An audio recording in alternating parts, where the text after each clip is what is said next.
Good morning, happy Sunday. అందరూ బాగున్నారా? అందరూ బాగుండాలి, అందులో నేను కూడా ఉండాలి. ఇప్పుడైతే పచ్చిమిర్చి, అల్లం, జీలకర్ర, సాల్టు, పొట్టు పెసరపప్పే వాడదామండి. పొట్టు పెసరపప్పు మిక్సీలో పట్టుకు రోట్లో ప్రిపేర్ చేసేదాన్ని, కానీ కూర్చోలేనండి. కొంచెం కాలు బాగా నొప్పి వస్తుందని కూర్చోలేక మీకు ఇలా మిక్సీలో పడుతున్నాను. ఇప్పుడైతే కట్టెల పొయ్యి దగ్గరికి వెళ్ళి ప్రిపేర్ చేసుకున్నారండి. ఎలా ప్రిపేర్ చేశానో మీకు చూపిస్తారండి. ఇదేనండి కట్టెల పొయ్యి. నా కట్టెల పొయ్యి మార్నింగు 8:30కి టైము, 8:30. ఇక చూడండి, ఇప్పుడైతే నూనె పోసేసుకుందాం. నూనె పోసేసుకొని సాదాగార సిల్లిగార రెండేసానండి.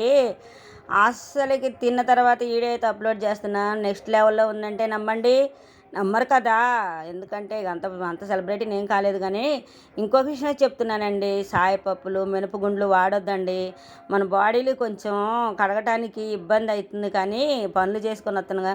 ఎంత పనిలో పని, ఆ పనిలో పని పొట్టు పెసరపప్పు, పొట్టు మినపప్పే వాడదామండి. ఇవి వాడితేనే ఆరోగ్యానికి చాలా మంచిదండి. అస్సలకి మరి ముఖ్యంగా నేనైతే ఎక్కువ ఇంట్లో పెసరట్లు, పొట్టు పెసరట్లు, పొట్టు గారెలు ఇవే చేస్తానండి. పొట్టు మినపప్పు దోశలే చేస్తానండి. ఎందుకంటే షుగర్ పేషెంట్లకైనా ఎవరికైనా ఒక్కటని లేదండి, ప్రతి ఒక్కరికి ఇవే హెల్తీ ఫుడ్లు అండి. కానీ అవి సాయ మినపప్పులు, సాయ మినపగుండ్లు ఇవి వాడొద్దండి. నేనైతే చెప్తున్నానండి, నాకు తెలిసింది. నువ్వే డాక్టర్ అంటారు, కానీ ఇప్పుడైతే టేస్ట్ చూద్దామండి ఎలా ఉందో. అబ్బో, టేస్ట్ అయితే అండి నెక్స్ట్ లెవెల్లో ఉందంటే నమ్మండి. వీడియో అయితే క్లారిటీ లేదు, అందుకోసం ఫేస్ అలా కానొస్తుంది. అయినా లైక్ చేసుకోండి, సబ్స్క్రైబ్ చేసుకోండి.